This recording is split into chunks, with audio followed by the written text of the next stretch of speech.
my island in the sun. Oh, my island home, my island home. Let me tell you about where I'm from, my island in the sun. Oh. Good morning. We got up before the sun did. Yes. Didn't turn on the camera because it was too dark to film, probably. But we're leaving Dehé, and we're heading off to Antigua, which is a nice ocean passage. Might be a long passage because the wind is not favorable to them. A little bit of a head-on wind, but oddly it's coming out of the east right now, and it's so slow that we actually were able to raise the mainsail while the wind was behind us. So it made it really simple. We didn't have to pull out, go head to wind to raise the mainsail. There's your educational moment for the day. So we're going to see if there's anything out there. There might be some critters, flying fish. There's always flying fish, those little water hoppers. Hope you have a great day. Hope you have a better day. Yes, anchor up at 5:45 a.m. as we have a long voyage of 7 to 9 hours to Antigua, where we don't know the anchorages. So we like to be there a few hours before sunset, just in case. So if you don't want the crowded anchorage of Dehé and you're going to do a pirate stop, which is raise the Q flag, and if you want to know about the Q flag, check out our real short video. It's probably a minute long and it's under short.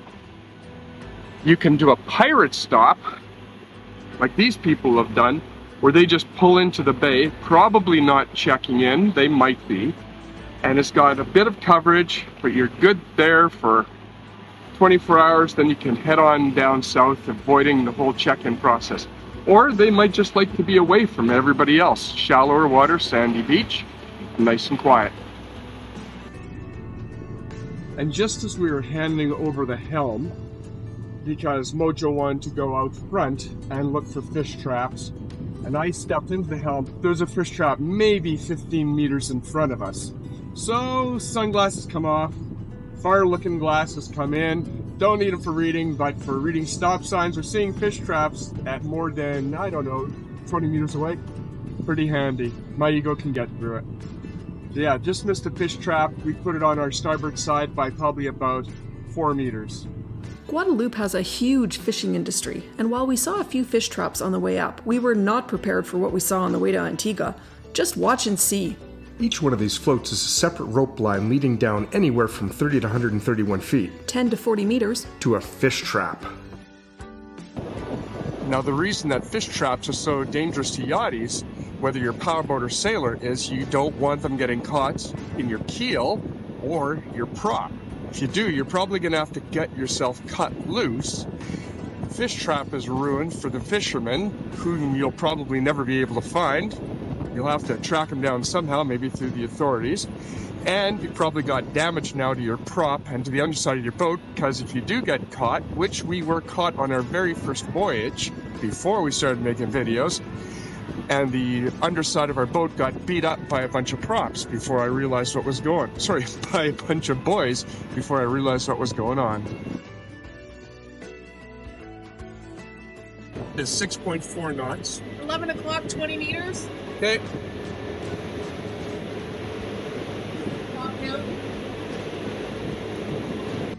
I think we've gone by at least 18 to 20 fishing traps just since we left Dehé, maybe 30 minutes ago. Oh, here's one I didn't notice. Big yellow one. Captain Mojo was just asking why there's so many fish traps way out this far. Well, we are far from the island normally, but the reason is 17 meters depth, and usually you get fish traps all the way up to about 40 to 60 meters. I'm not saying taking video of fish traps is awesome, but there's just so many of them this trip. This many in such a small area just doesn't happen. Can you imagine if you were sailing through here at night?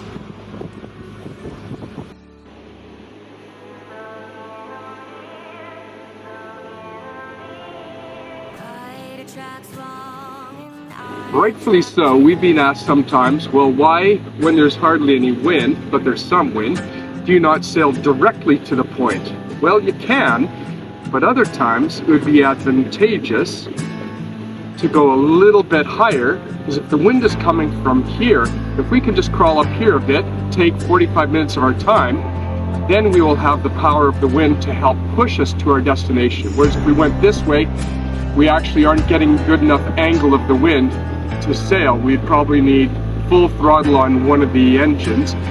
But this way, if we just take 45 minutes to an hour of our time from here, we get a better angle, the wind pushes along, won't use as much gas, and who knows, out in the open ocean, you might actually get real wind. Because right now, we're still covered by the island. We're now into the well over 100 fish traps that we've had to avoid or we've seen, like naked eye seen.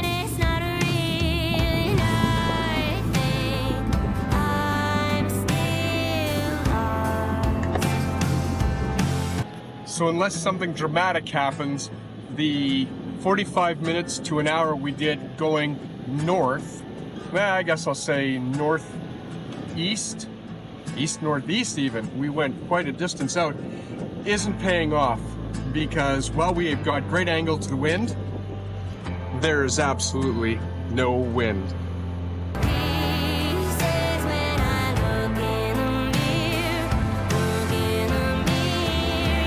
The weather and sea were so calm, we could easily see Montserrat, the island where the capital of Plymouth was destroyed by a volcano. Look for that episode in Season 1. Talk about 3 stories of devastation. Ah, the headsail. Its job is to make the mainsail look even more impressive while providing a whole ton of drama in your life. The internet is just full of amazing resources on sail trim, and to do a thorough job explaining it would take about 42 minutes of video time. I don't have that time, nor do you. So for our purposes, the quick story on headsail trim is, if the telltales are flying horizontally on both sides, all is good. If the telltale on the inside of the sail is lifting, sheet in, meaning pull on the inside rope connected to the sail until the telltale is horizontal. If the telltale on the outside of the sail is lifting, ease the sheet out until it flies horizontally. So that's the basics. Another time we'll actually get into headsail twist, which can make even more of a difference.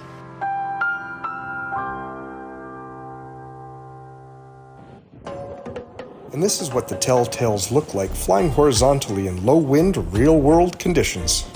As we approach Antigua, a low-pressure system is setting in with darker skies and the wind picking up. Will it hit us? Only time will tell, but I think we're getting lucky. This time. Each little green triangle is a yacht that is transmitting their location through AIS. Automatic identification system. So that's a lot of boats, considering most at anchor do not even turn it on. The flashing ones mean we are getting close to them, so be on a lookout. So we toured through Freeman's Bay in English Harbour. Now we're coming to Falmouth Harbour in Antigua, and you'll see over the series of the videos we're going to take now why this is the super yacht capital of the Caribbean. We thought St. Bart's, we thought BVI, because there's some amazing super yachts there, or USVI even had incredible super yachts, but this one's supposed to outrank everybody. English Harbour was packed, and boats parked about 5 meters or 15 feet apart, so we went an extra 35 minutes to Falmouth Harbour and anchored for the night in much nicer conditions. Antigua was named by Christopher Columbus during his second voyage in 1493 and means ancient. Interest in the island was limited due to the island's lack of fresh water and the fierce Kalinago warriors. Politically correct name for Carib people. The Siboney people, meaning stone people in the Arawak language, were the first known people on the island in 2900 BC, followed by the Arawaks and later the fierce Kalinago. Caribs. England established a colony in 1632, as it was ideal for sugarcane plantations, while a naval base was also established at English Harbour in 1728. Which we'll show you in a minute.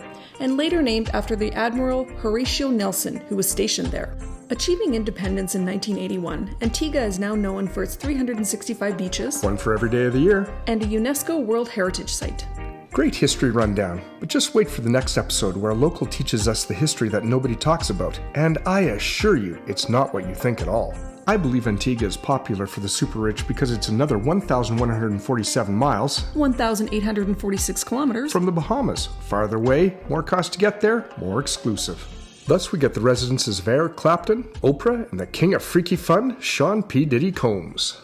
If you're relishing what you're reviewing, reach out for that radiant like or subscribe rectangle. It revs up our reach, rallying more rad roamers who will readily resonate with the real, like Larry and Sylvia F. Here we are in Antigua with Jamari. Good morning, Jamari. Good morning. And you're going to sell us some great pastries today. Okay, here's the plate. I will back up here. This transaction happened. Exactly. If you want to grab them. Oh, that's okay. Oh, there's your money. And this is one of the things we love about Antigua. Just people come by on boats, got some stuff to sell. Thank you very much. Awesome. You take care. Have a great day. And French Pastry's just going to get a picture of your sign here as well. And we can contact you on VHF channel 68. Perfect. You have a great day. Thank you. Bye. And while we fall into bliss eating our fresh from the oven chocolate croissants, a small regatta was underway through the anchorage. This is the way to wake up in the morning. You should try it. Truly, just imagine. All sailing channels start a going ashore segment with the gratuitous dinghy ride shot and peppy music. It's a rule, like the proper use of baby oil. We are now in Antigua. Woo! Yay! We're in the English Harbour area. Today is our first time here on land to explore. So we're going to go check out the World Heritage Site and then just see how the day unfolds as we explore this new territory for us. UNESCO World Heritage Site. Yeah. And that's because it was Lord Horatio Nelson and his base for the British naval ships for the area to patrol and keep those stinking Americans from trying to trade with the Caribbean because of the Revolutionary War. Let's see how well he did.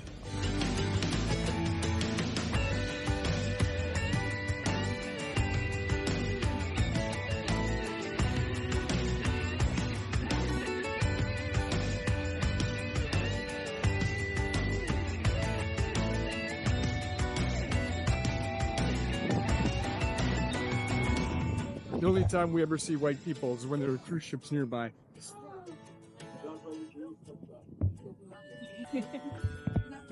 How you doing? See, it's 360. I can go all this way and still get you. Well, now, where are you from? Iowa. Iowa? What's your name? Pete. Pete? Liam. Liam, pleasure to meet you. Pleasure to meet Liam. you. We're from SB Montague. Alright. Out of where? Out of Canada, Okay. West Coast. But now sailing the Yeah, Caribbean. up in, we got kids that live in Seattle. Just hop, skip, and jump. Go Kraken. Yeah. Have a great day. Great. Yep, great weekend. Thank you.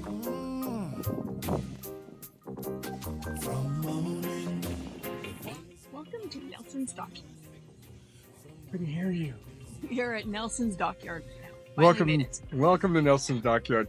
I thought when people kept saying that we need to go to Nelson's Dockyard, it was something like a boat marina place or something else like that. Conversely, little did I know it was a historic site from UNESCO, and it started construction, I think it was like 1725, as a naval base for the British because, you know, they needed to prevent the Americans from gathering momentum in trading in the Caribbean. So this was their naval base. And then later it was renamed in honor of Horatio Nelson, who died at age 47 during a war. That's too bad, but look at this. The Dockyard Museum preserves 18th century British artifacts, ship models, and the legacy of Admiral Nelson. If you read all the exhibit notes, you could be here for hours. Or like every other middle-aged man, look at a silver teacup and find the exit quick. Good day, milady. How are you doing today? I am just fine, thank you. Well, it's a lovely day that we have here in English Harbour. It's a beautiful day. We should go for some tea and crumpets. Yes, we should. Arr.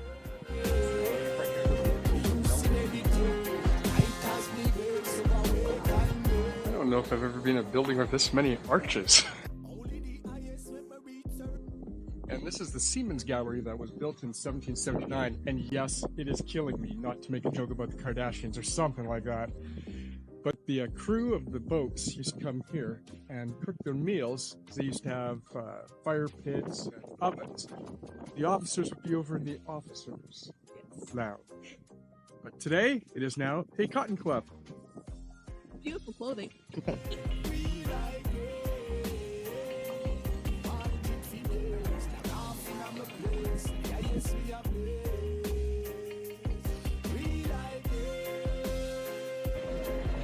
Thinking a 75-foot cat would require a crew. Then we'd have to feed them and pay them. And... Well, the crew all looks like that. Oh, I agree.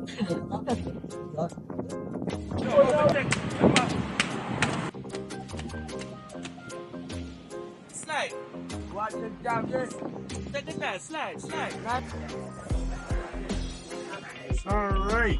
Thank you so much. Hey. What are you gonna drink? Hey, yo. Cheers to our wonderful beverages in Antigua and some pizza. We don't have pizza that often, so occasionally it is a treat. Cheers. Truly, I cannot believe we sailed from Guadeloupe to Antigua and negotiated a minefield of fish traps, missed a storm, went through a parking lot of yachts in English Harbour, stumbled upon the beautiful Falmouth Bay, did a quick tour of Nelson's Dockyard, back to Monashi to make Indian food. Chana masala, naan bread, and butter chicken. For friends and followers, Benj and Debbie, all within the space of 24 hours. Just wait for the hike in the next episode. The effort is epic, but the views are phenomenal. Probably the best in the Caribbean from on high. Truly, you can hold me to it. Thanks for sharing our journey and subscribing. And check out this next video, as we believe Mahatma Gandhi would have liked it too.